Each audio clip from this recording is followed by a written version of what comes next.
Lagi di segmen khusus Sustainable Future CNBC Indonesia bersama saya Safrina Nasution. Dan kami masih tersambung bersama dengan Direktur Kepatuhan PT Bank Rakyat Indonesia Persero Tbk, Bapak Ahmad Solihin Lutfianto. Pak Sol, terima kasih banyak masih bersama kami. Ya Pak Sol, kita lanjutkan kembali diskusinya mungkin Pak tentang tren ya Pak, tren dalam penyaluran kredit perbankan. Tentunya pemirsa CNBC Indonesia ingin mengetahui apakah benar ini tren yang sedang dan akan berlangsung bahwa perbankan semakin mengurangi portofolio pembiayaan ke sektor yang berperan besar memicu emisi karbon dan perubahan iklim seperti pertambangan, batu bara, dan sekarang lebih ada kecenderungan memilih sektor yang menerapkan prinsip berkelanjutan dan bagaimana juga penerapan hal ini dilakukan di BRI, Pak? Oke, baik, terima kasih. Yang pertama, saya pikir tidak hanya BRI ya, semua bank itu sebagai bagian dari risk manajemennya itu mempunyai LPG atau Loan Portfolio Guideline. Nah, kami di BRI itu punya aspirasi bahwa pembiayaan kami itu 85% akan jatuhnya ke mikro, ultramikro dan juga UMKM. Sisanya yang 15% di korporasi. Karena kalau kita bicara pembiayaan misalnya tadi Mbak Safrina singgung mengenai batu bara, kan nggak ada pembiayaan batu bara di mikro gitu kan, jatuhnya kan paling banyak di korporasi. Nah, korporasi sendiri itu juga nanti akan kita pilah-pilah. Kita pilah-pilah itu dipilah-pilahnya itu bukan bagian dari apa, tapi bagian dari risk management per sektor dan segala macam ya. Sehingga kalau kita bicara batu bara dan terkait itu kan kita itu kan di Indonesia listriknya juga masih mayoritas di batu bara juga kan gitu kan.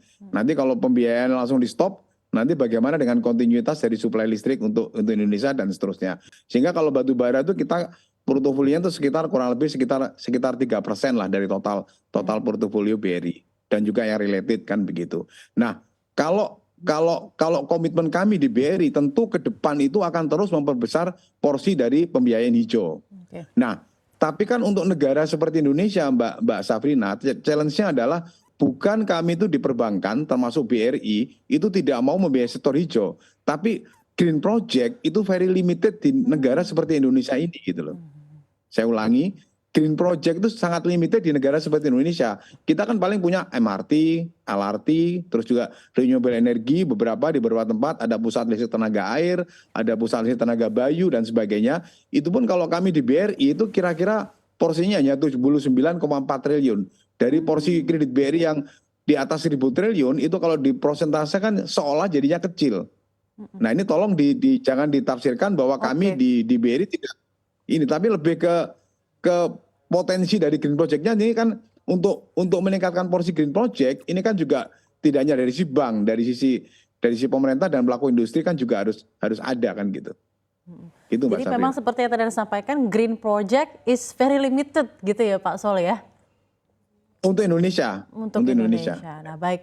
Dan dengan ini, seperti yang tadi Anda sampaikan, Green Project is very limited dan tentunya ada aspirasi dan komitmen BRI untuk tetap meningkatkan penyaluran kredit BRI ke sektor usaha hijau dan berkelanjutan.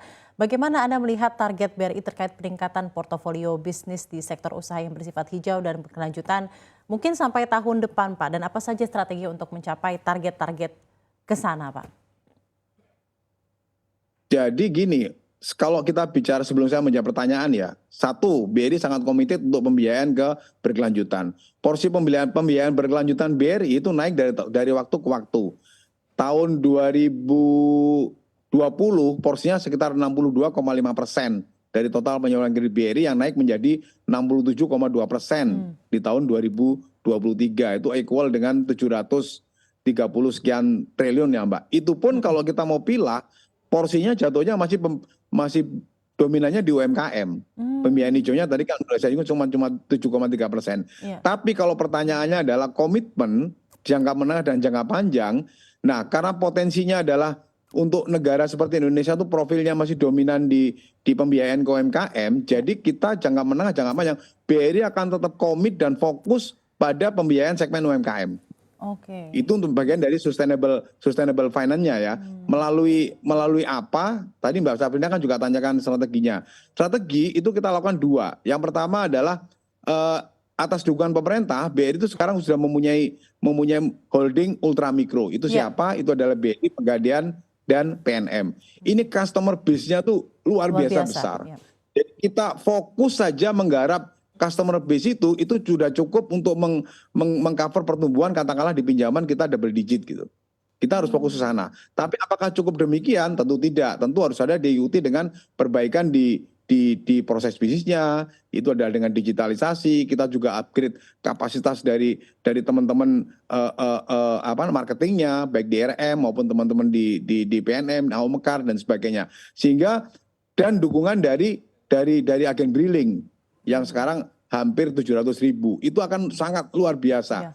Jadi dari BRI-nya tumbuh, ekonomi masyarakatnya juga akan tumbuh karena didukung dengan pinjaman dan juga dari agen Briling dan sebagainya. Nah, sehingga itu pasti nanti akan ujungnya itu nanti pasti akan trickle down-nya itu akan mendukung juga pertumbuhan ekonomi Indonesia gitu, Mbak. Jadi sustainability-nya itu bahkan tersalurkan kepada penyaluran kredit BRI yang memang selama ini masif disalurkan kepada UMKM ya Pak, apalagi dengan adanya ultramikro dan juga tadi Briling yang mencapai 700.000 ya Pak. Jadi memang trickle down efeknya itu berpengaruh besar terhadap rakyat Indonesia dan sustainability dari ekonomi Indonesia sendiri. Terima kasih banyak Pak atas komitmennya.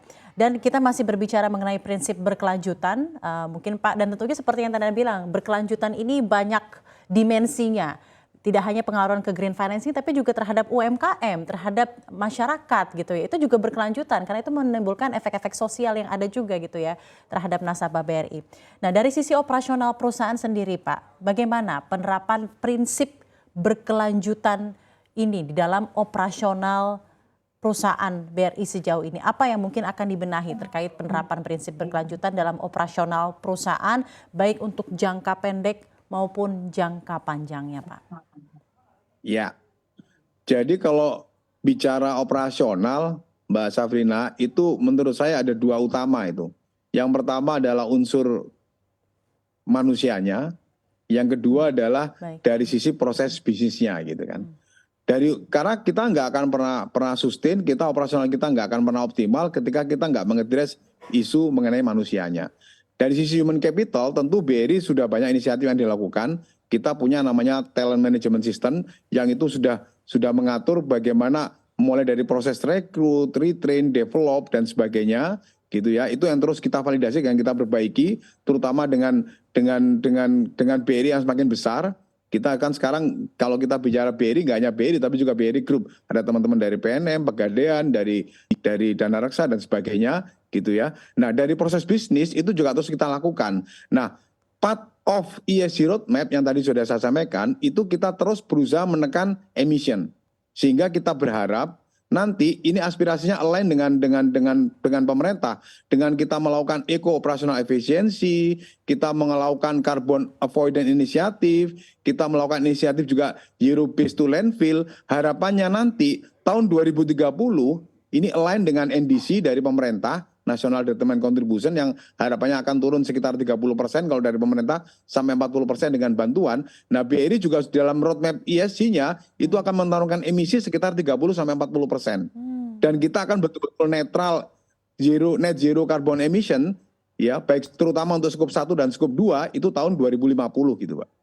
Jadi ini semua sudah disiap program-programnya. Sudah ada roadmap yang jelas menuju ESG yang lebih patuh lagi ya Pak ya dalam hal ini BRI. Terima kasih banyak Pak atas komitmennya yang sudah disampaikan, elaborasinya begitu baik pada hari ini. Terima kasih banyak Direktur Kepatuhan PT Bank Rakyat Indonesia Bapak Ahmad Solihin Lutfianto sudah berdiskusi bersama kami di Sustainable Future segmen khusus CNBC Indonesia kali ini. Tapi mohon tetap masih bersama kami Pak karena kami juga akan memiliki informasi yang penting bahwa CNBC Indonesia Research juga menganugerahkan apresiasi ESG ratings bagi Bank BRI terkait aksinya berkontribusi dalam pengurangan emisi karbon.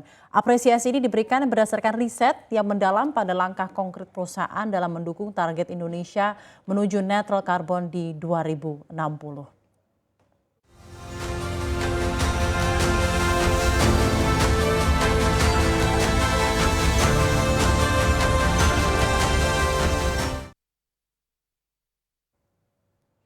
Selamat Pak Sol, selamat BRI untuk apresiasi ESG ratings ini. Semoga BRI ke depannya semakin besar lagi Pak berkontribusi untuk menuju Indonesia yang berkelanjutan.